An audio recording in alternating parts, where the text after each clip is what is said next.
राधे राधे दोस्तों, जय श्री राम। उम्मीद है आप सभी लोग बहुत अच्छे होंगे। आज हम लोग जानते हैं सीता माता की मदद लंका में किसने की। राधे राधे, जय जय श्री राम। त्रिष्टा नाम की राक्षसी थी, वो कौन थी, उसका संबंध किससे था, पूर्व जन्म में वो कौन थी, आज हम लोग सारी कहानी जानेंगे। जानने के लिए दोस्तों बने रहें। जय जय श्री राम। त्रिष्टा राक्षसी थी जो रामायण के अनुसार रावण की बहन थी। उसका नाम इसलिए पड़ा क्योंकि वे त्रिजातियों से संबंधित मानी जाती थी, अर्थात देवताओं, दानवों और मनुष्यों के बीच एक विशेष स्थान रखती थी। त्रिष्टा का उल्लेख रामायण के विभिन्न हिस्सों में किया गया है, विशेषकर लंका में सीता माता के बंदी बनने के समय।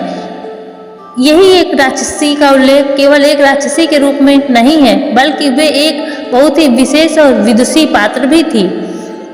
त्रिष्टा का पूर्व जन्म बहुत ही रोचक और महत्वपूर्ण था। उनके पूर्व जन्म के बारे में जो कथा मिलती है वह बहुत ही दिलचस्प है।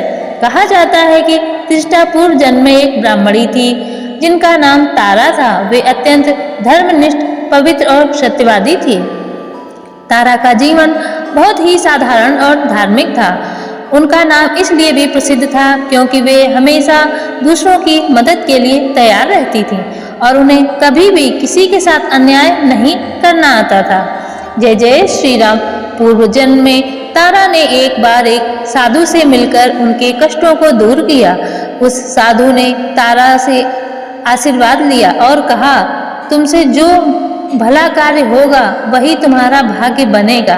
तुम जिस रूप में पूर्व जन्म लोगी वही तुम्हारे लिए सुखमय होगा।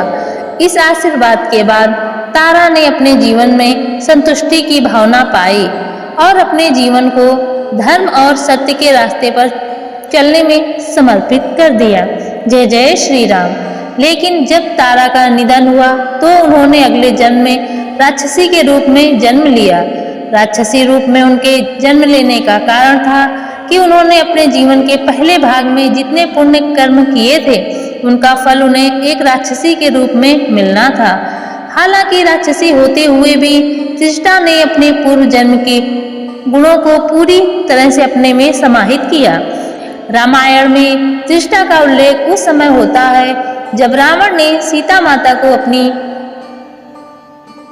बंदी बना लिया था। सीता माता को लंका में एक बगीचे में रखा गया था और उन्हें वहां राक्षसियों से बचाने के लिए त्रिष्टा को भेजा गया था। त्रिष्टा ने सीता माता को संजीवनी दी जो कि उनके लिए आशा का स्रोत बनी। सीता माता के प्रति त्रिष्टा का विशेष स्नेह और आदर था। वो जानती थी कि सीता देवी एक पवित्र और उच्च आत्मा है जिनके पास महान शक्तियां हैं। एक दिन त्रिष्टा सीता माता से मिलने आई और उनके पास बैठकर उन्हें भविष्य का वर्णन किया।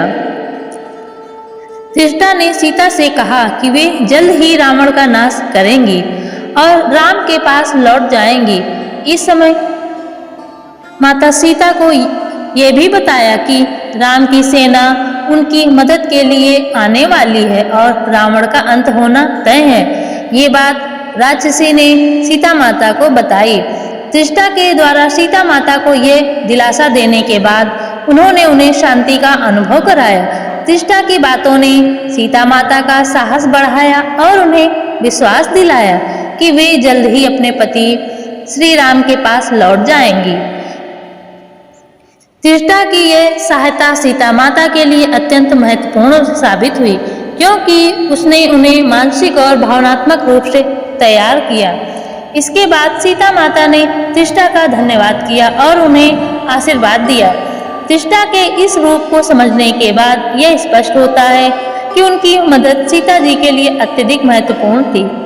वे केवल राक्षसी नहीं थी बल्कि एक समझदार, समझ रखने वाली और बुद्धिमान महिला थी। त्रिष्टा ने अपने पूर्व जन्म के पुण्य और योग्यता के कारण सीता जी को न केवल मानसिक सहारा दिया बल्कि उनके प्रति समर्पण और प्रेम का परिचय भी दिया। इस प्रकार त्रिष्टा की भूमिका रामायण में एक अद्वितीय और विशेष स्थान रखती है। उनकी मदद और योगदान के बिना सीता माता के लिए लंका में स्थित कठिन हो सकती थी और भी महान कठिन हो सकती थी। त्रिष्टा का जीवन उन्हें ये सिखाता है कि जो व्यक्ति अपने कर्मों में सच्चे होते हैं वे किसी भी रूप में हों, उनका व्यक्तित्व कभी भी नकारात्मक नहीं होता। उनके अंदर जो पवित्रता और सहानुभूति होती है वह हर स्थिति में उजागर होती है। जय जय श्री राम। उम्मीद है दोस्तों ये जानकारी आप लोगों को अच्छी लगी होगी। अगर अच्छी लगी हो तो प्लीज़ दोस्तों वीडियो लाइक करें, शेयर करें, सब्सक्राइब करें। सुनने के लिए धन्यवाद दोस्तों। प्रभु जी अपनी कृपा दृष्टि सभी सुनने वालों पर बनाए रखें। जय जय श्री राम, जय जय श्री राधे श्याम। सुनने के लिए धन्यवाद दोस्तों।